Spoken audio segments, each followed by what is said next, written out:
Sir, भगवान वीरभद्र कौन थे और उनका अवतार किस लिए हुआ था?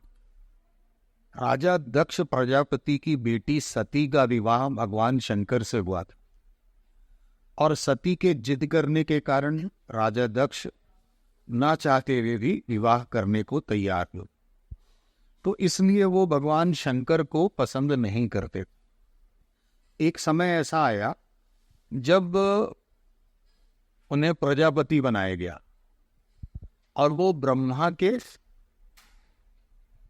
पुत्रों में से, मानस पुत्रों में से एक। जब वो प्रजापति का पद उन्हें मिला तो उन्हें ऐसा लगा कि मैं तो अब देवताओं का भी राजा हूं और मैं जो चाहूंगा वो हो सकता है।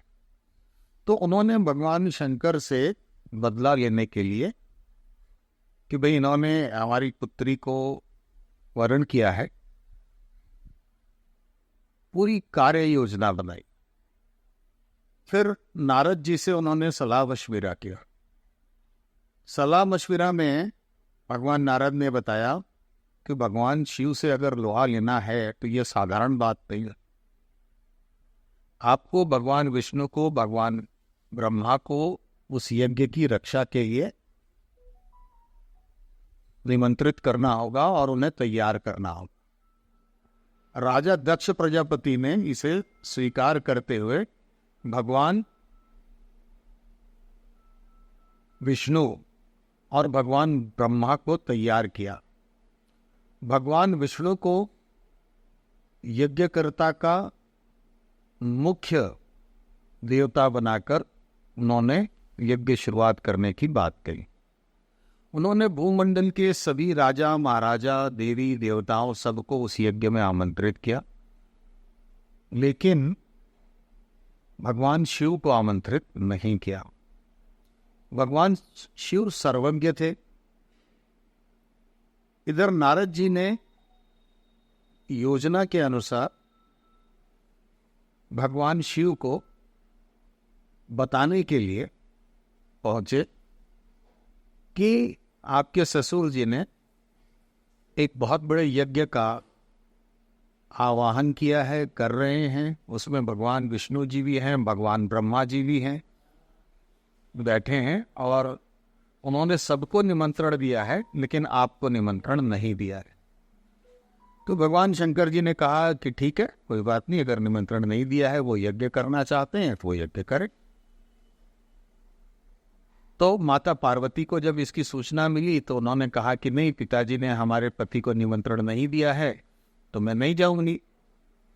लेकिन नारद जी ने माता जी को समझाया कि पिता के घर जाने के लिए किसी निमंत्रण की जरूरत नहीं होती है, आप जा सकते हैं। और जब उन्होंने समझाया तो माता सती को ये लगा कि हाँ, मैं जा सकती हूँ और उन्होंने भगवान शंकर से जिद की। भगवान शंकर ने कहा कि भाई, जब निमंत्रण नहीं मिला है तो आपको नहीं जाना चाहिए, कहीं ऐसा ना हो आपका अपमान हो। लेकिन माता के जिद करने के कारण भगवान शंकर मान गए और भगवान शंकर के मानने के बाद माता पर सती जो थी वो उस यज्ञ में शामिल होने चली गई। भगवान शिव ने उन्हें पूरा साज सामान के साथ विदा किया। आपने सभी गणों को भी उनके साथ इनकी रक्षा के लिए भेजा। जब राजा दक्ष के यहाँ पहुंची तो माता सती ने अपने गणों को कहा कि आप सीमा के बाहर रुक जाइए, मैं पहले माँ के पास जाना चाहती। माँ के पास गई, माँ से उन्होंने प्रणाम किया, लेकिन माँ ने कुछ भी नहीं बोला। बाकी उनकी सभी बहनें आई थीं, सबके लिए अलग अलग इंतजाम थे। फिर वो पिता के पास गई तो देखी कि वहाँ पर भगवान विष्णु, भगवान ब्रह्मा और सभी पृथ्वी के प्रमुख देवी देवता वहाँ बैठे थे। उन्होंने जब देखा कि उनके पति का स्थान वहाँ नहीं है तो उन्हें आत्मग्लानि हुई। उन्होंने पिताजी से पूछना चाहा।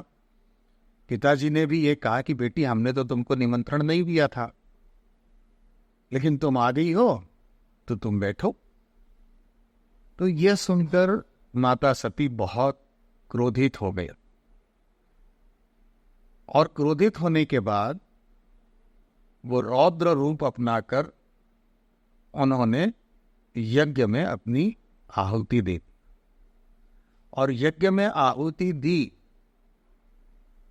इसकी जानकारी सभी देवी देवताओं को जब पता चली तो सभी देवी देवता घबरा गए, कुछ लोग भाग गए, कुछ लोग थे वहां। इसी बीच नारद जी पहुंच गए शंकर जी के पास और शिव जी को बताया कि ऐसी ऐसी घटना हो गई।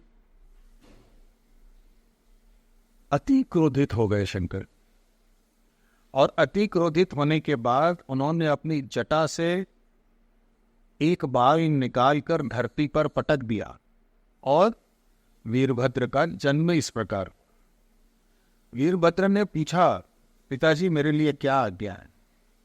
तो उन्होंने बताया कि राजा दक्ष ने ऐसा ऐसा कार्य किया है जिसके कारण तुम्हारी माता को ये स्टेप लेना पड़ा और उन्होंने अपना शरीर त्याग दिया है।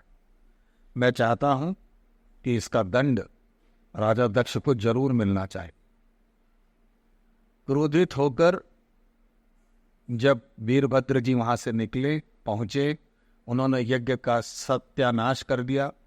क्रोधित होने के बाद भगवान विष्णु से भी उन्होंने लड़ाई की, भगवान ब्रह्मा से भी लड़ाई की, सबको पराजित कर दिया। सारे देवी देवता भाग खड़े हुए।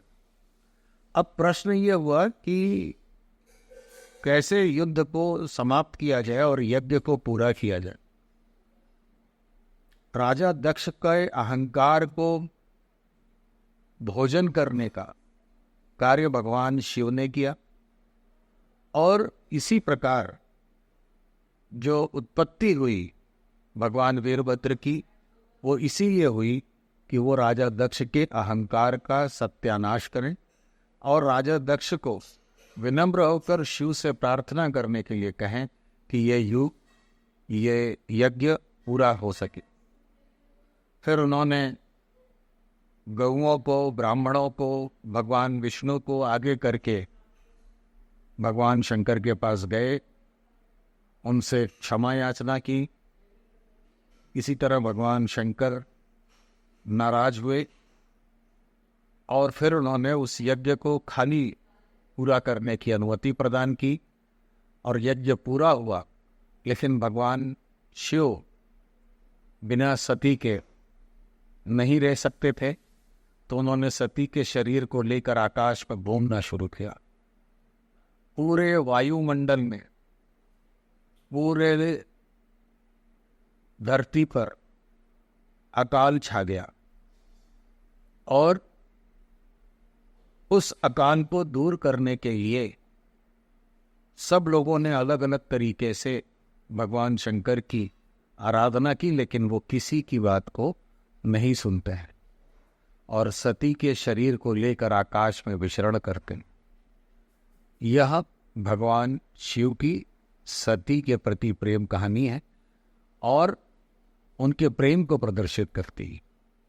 और वीरभद्र भगवान शिव के अवतार हैं और इसीलिए उनका जन्म हुआ था, क्योंकि भगवान शंकर खुद न जाकर अपने द्वारा जन्म दिए गए वीरभद्र को वहाँ भेजते हैं और राजा दक्ष को दंड देते हैं, उनके अहंकार का नाश करते हैं।